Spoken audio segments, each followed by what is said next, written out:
জুলাইয়ের অভ্যুত্থানের পরে স্বাভাবিকভাবে একটা প্রত্যাশা জেগেছে যে নতুন ধরনের রাজনীতি শুরু হবে, হয়তো নতুন ধরনের তরুণদের একটা রাজনৈতিক দল বা একটা রাজনৈতিক শক্তি বেরিয়ে আসবে। সেটা এনসিপি যখন শুরু হয় তখন এনসিপির প্রতি একটা এরকম প্রত্যাশা ছিল, কিন্তু এখন বোধহয় এনসিপির প্রতি সেই প্রত্যাশাটা নেই।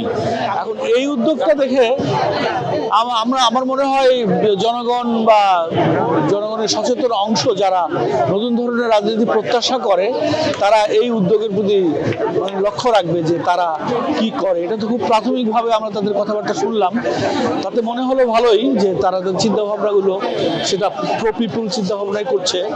তো এখন তারা এটা কিভাবে ফর্মুলেট করে এবং কিভাবে শেষ পর্যন্ত কি প্রক্রিয়ায় কাজ করে সেটা দেখার বিষয়। এবং শেষ পর্যন্ত কি দাঁড়ায়, এখন তো রাজনৈতিক দল হিসাবে তারা দাঁড়ায়নি, এখন একটা প্ল্যাটফর্ম।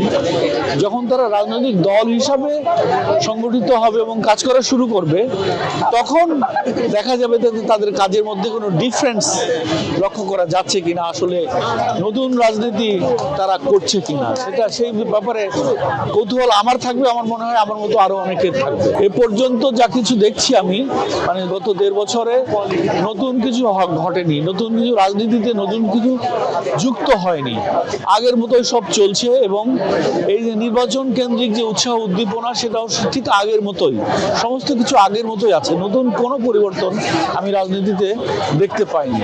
সেই কারণে আমার প্রত্যাশা যে এই রাজনৈতিক শক্তি, এই যে নতুন প্ল্যাটফর্মটা, এখানে দেখছি তরুণ মুখ, এরা নিশ্চয়ই উপলব্ধি করেছে যে যেভাবে চলে আসছে আমাদের রাজনীতি সেভাবে আর চলবে না, সেভাবে আমরা আর চলতে পারি না।